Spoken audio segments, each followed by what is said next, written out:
আসসালামু আলাইকুম। রিফা রান্নার রেসিপি থেকে সবাইকে স্বাগতম। আজ আপনাদের সাথে শেয়ার করব আটা আর চিনি দিয়ে খুবই মুসমুসে রসালো খাজার রেসিপি। এই খাজাগুলো খুবই মুসমুসে আর খেতেও কিন্তু অনেক বেশি মজার হয়। এই খাজাগুলো ছোট থেকে বড় সবাই পছন্দ করবে। আশা করছি আমার আজকের রেসিপি আপনাদের কাছে খুবই ভালো লাগবে। রেসিপি ভালো লাগলে ভিডিওতে একটি লাইক দিয়ে শেয়ার করার অনুরোধ রইল। আর আমার চ্যানেলটি সাবস্ক্রাইব করে না থাকলে চ্যানেলটি সাবস্ক্রাইব করে বেল আইকনটি অন করে রাখবেন, তাহলে আমি নতুন কোনো রেসিপি আপলোড দেওয়ার সাথে সাথে আপনার কাছে পৌঁছে যাবে। তাহলে এবার চলে যাচ্ছি মূল রেসিপিতে। আজকের এই রেসিপিটি বানানোর জন্য প্রথমে একটি মিক্সিং বোলে দিয়ে দিচ্ছি 1 কাপ পরিমাণে আটা। এখানে আটা বা ময়দা যে কোনো কিছু নিলেই চলবে। তার সাথে দিয়ে দিচ্ছি 2 টেবিল চামচ পরিমাণে রান্নার তেল আর দিয়ে দিচ্ছি স্বাদ মতো লবণ বা সামান্য পরিমাণে লবণ। এখন এই শুকনো উপকরণগুলোকে হাত দিয়ে খুব ভালোভাবে মিশিয়ে নিতে হবে। দেখতে পাচ্ছেন আমি কিন্তু তেলের সাথে আটাটাকে খুব ভালোভাবে মিশিয়ে নিচ্ছি।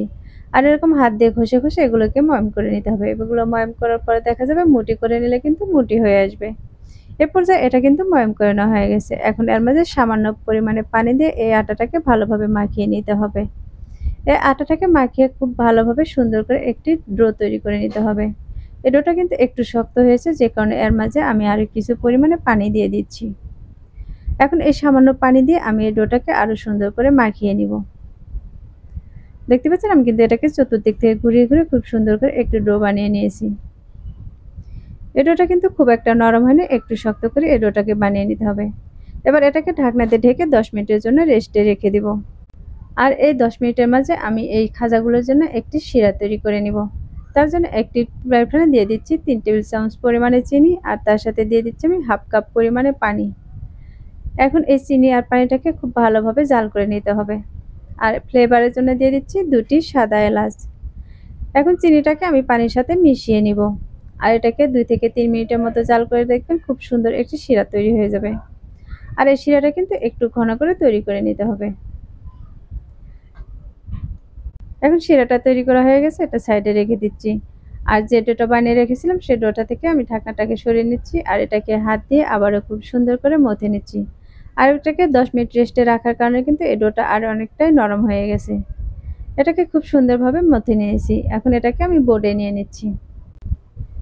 এবার বোর্ডে নিয়ে এটাকে খুব ভালোভাবে মথে নেব। প্রথমে এটাকে আমি ডলে ডলে একটু রোলের মতো বানিয়ে নিব। দেখতে পাচ্ছেন আমি কিন্তু এটাকে ডলে একটু রোলের মতো বানিয়ে নিয়েছি। আর এখানে আমি 3টে পিস করে নিয়েছি। এখানে দুটোকে সাইড করে নিচ্ছি আর একটাকে হাত দিয়ে খুব সুন্দর করে মুড়িয়ে নিচ্ছি।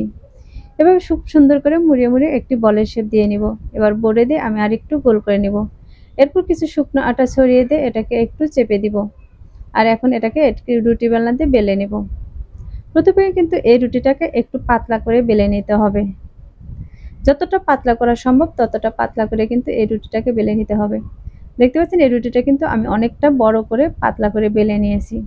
এ পর্যায়ে কিন্তু আমার রুটিটা বেলে নেওয়া হয়ে গেছে। এখন এরপরে দিয়ে দিচ্ছি আমি সামান্য পরিমাণে রান্নার তেল। এই তেলটাকে দিয়ে আমি এই রুটির চতুর্পাশে কিন্তু খুব সুন্দর করে লাগিয়ে নেব। দেখতে পাচ্ছেন এ পর্যায়ে কিন্তু আমি রুটির চতুর্পাশে খুব সুন্দর করে এই তেলটাকে লাগিয়ে নিয়েছি। এখন এই রুটির উপরে আমি দিয়ে দিচ্ছি 1 চামচের মতো কর্নফ্লাওয়ার। এই কর্নফ্লাওয়ারটা দিয়ে আমি এই রুটির চতুর্পাশে কিন্তু খুব সুন্দর করে লাগিয়ে নিব। এই কর্নফ্লাওয়ারটা দিলে কিন্তু এর ভিতরটা খুবই মুচমুচে হবে আর প্রতিটি লেয়ার কিন্তু খুব কাগজের মতো পাতলা হবে। এখন এটাকে আমি লাগিয়ে নিয়েছি, এর উপরে কিন্তু আমি আরেকটি রুটি দিয়ে দিচ্ছি। আমি যে কয়টা রুটি বানিয়ে রেখেছি সে কয়টা রুটি কিন্তু এরকম করে একইভাবে দিয়ে দিব। আর একইভাবে কিন্তু তেলটা লাগিয়ে নিব, তার উপরে আবারও কর্নফ্লাওয়ার লাগিয়ে নিব। আর রুটিটাকে চতুর্দিক থেকে কিন্তু এরকম টেনে টেনে সমান করে লাগিয়ে নিয়েছি। এটাকে লাগিয়ে নেওয়া হয়ে গেছে। এখন এর উপরে কিন্তু একইভাবে আমি আবারও কিছু পরিমাণে তেল দিয়ে দিচ্ছি আর এই তেলটা কিন্তু হাত দিয়ে ঘুরিয়ে ঘুরিয়ে চতুর্পাশে লাগিয়ে নিচ্ছি। এরপরে কিন্তু আমি আবারও 1 চামচের মতো কর্নফ্লাওয়ার দিয়ে দিব, দিয়ে এটাকে আমি চতুর্পাশে খুব সুন্দর করে ছড়িয়ে নিব। আমি আর যে রুটিটা বানিয়ে রেখেছিলাম সেই রুটিটাও কিন্তু দিয়ে দিয়েছি। একইভাবে কিন্তু আমি 3টে রুটিকে দিয়ে দিয়েছি আর উপর পাশে দিয়ে কিন্তু এরকম কর্নফ্লাওয়ার লাগিয়ে নিয়েছি। এখন এক পাশ থেকে এটাকে উঠিয়ে নিচ্ছি আর এরপরে কিন্তু আবারও কিছু কর্নফ্লাওয়ার দিয়ে দিচ্ছি। এরকম প্রতিটা লেয়ারে যদি কর্নফ্লাওয়ার দিয়ে দেওয়া হয় তাহলে কিন্তু প্রতিটা লেয়ার খুবই কাগজের মতো পাতলা হবে আর লেয়ারটাও কিন্তু খুবই সুন্দর আসবে। এখন এটাকে কিন্তু আমার ভাঁজ করে নেওয়া হয়ে গেছে। আমি এখন আরেক পাশ থেকে ভাঁজ দিয়ে নিচ্ছি। আর একইভাবে কিন্তু এই ভাজের উপরে আমি কিছু কর্নফ্লাওয়ার দিয়ে দিব। এবার আমি অপর পাশ থেকে আবারও উঠিয়ে নিচ্ছি আর এটাকে হাত দিয়ে চেপে চেপে একটু বড় করে নিচ্ছি। আর এখন এটাকে আবারও 5 মিনিটের জন্য ঢাকনা দিয়ে ঢেকে রেস্টে রেখে দিব। আর 5 মিনিট পর ঢাকনাটাকে উঠিয়ে নিচ্ছি আর উপরে কিছু ময়দা ছড়িয়ে দিচ্ছি। কিছু ময়দা ছড়িয়ে দিয়ে এটাকে আমি আবারও রুটি বেলনাতে একটি রুটি বেলে নিব। এটা কিন্তু খুব জোরে চাপ দিয়ে বেলে নেওয়ার প্রয়োজন নেই, এভাবে আলতোভাবে বেলে এটাকে বড় করে নিতে হবে। যদি চাপ দিয়ে বেলে নেন তাহলে কিন্তু এর লেয়ারগুলো সুন্দর আসবে না। এজন্য এটাকে আস্তে ধীরে খুব বেলে নিতে হবে আর খুব সুন্দর করে বেলে নিতে হবে। বেলে নেওয়ার পর দেখেন এর লেয়ারগুলো কিন্তু খুবই সুন্দর আসবে।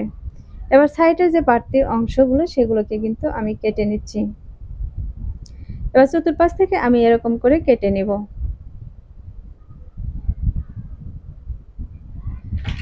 এবার চতুর্পাশে এটা কিন্তু কাটা হয়ে গেছে, আমি একটি স্কেল দিয়ে এরকম করে মাপ করে কেটে নিচ্ছি। আজকের এই খাজাগুলো একটু অন্যরকম ভাবে তৈরি করব, যে কারণে আমি একটি স্কেল দিয়ে এরকম করে মাপ করে কেটে নিচ্ছি। এটা আমার কেটে নেওয়া হয়ে গেছে, এখন আমি অপর দিক করে আবারও কেটে নিব। এই খাজাগুলো কিন্তু একটু লম্বা করে তৈরি করে নিব। আমার সবগুলো কেটে নেওয়া হয়ে গেছে, এখন এগুলোকে আমি একটি প্লেটে উঠিয়ে নিব।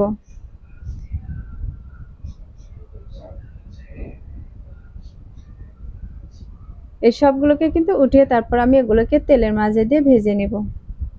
তার জন্য চুলায় একটি ফ্রাই প্যান বসিয়ে তেলটাকে গরম করে নিয়েছি আর এই গরম তেলের মাঝে আমি এই খাজাগুলো দিয়ে দিচ্ছি। এখানে যতগুলো খাজা দেওয়া যাবে আমি ততগুলোই কিন্তু দিয়ে দিব। আর এগুলো তেলে দেওয়ার পরে কিন্তু দেখবেন ফুলে কিন্তু অনেকটাই ডাবল হয়ে যাবে, তাই এখানে কিন্তু খুব বেশি পরিমাণে দেওয়ার প্রয়োজন নেই। খুব বেশি পরিমাণে দিলে দেখা যাবে এগুলো কিন্তু ভাজার সময় আর নেড়া যাবে না।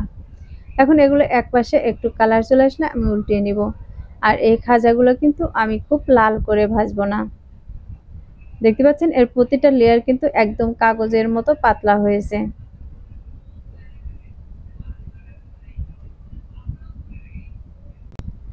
এভাবে 2 থেকে 3 মিনিটের মতো ভেজে নিলে দেখবেন প্রতিটা খাজা কিন্তু খুব সুন্দরভাবে ভাজা হয়ে যাবে আর এগুলোর গায়ে কিন্তু খুব সুন্দর একটি কালারও চলে আসবে। এগুলোকে কিন্তু খুব কড়া করে ভাজার প্রয়োজন নেই। আর এই পর্যায়ে দেখতে পাচ্ছেন এগুলো কিন্তু ভাজা হয়ে গেছে, এখন আমি এগুলোকে একটি ছাঁকনি দিয়ে তেল ঝরিয়ে উঠিয়ে নিচ্ছি। আর এগুলো কিন্তু সরাসরি আমি এই শিরার মাঝে দিয়ে দিচ্ছি। আর শিরাটাকে কিন্তু একটু গরম করে নিতে হবে। গরম শিরাতে দিলে তাহলে কিন্তু এগুলো দ্রুত শিরা লেগে যাবে।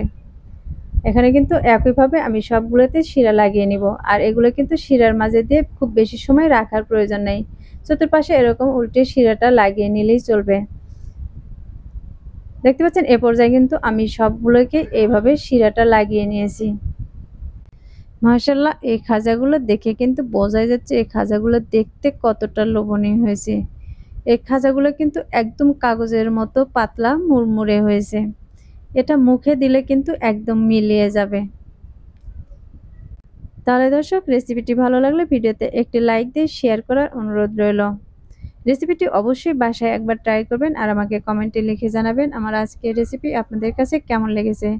যারা আমার চ্যানেলটি এখনও সাবস্ক্রাইব করেনি তারা চ্যানেলটি সাবস্ক্রাইব করে আমাকে সাপোর্ট করবেন। আবারও কথা হবে সহজ কোনো রেসিপি নিয়ে। এ পর্যন্ত সবাই ভালো থাকবেন, সুস্থ থাকবেন, আমার জন্য দোয়া করবেন। আল্লাহ হাফেজ।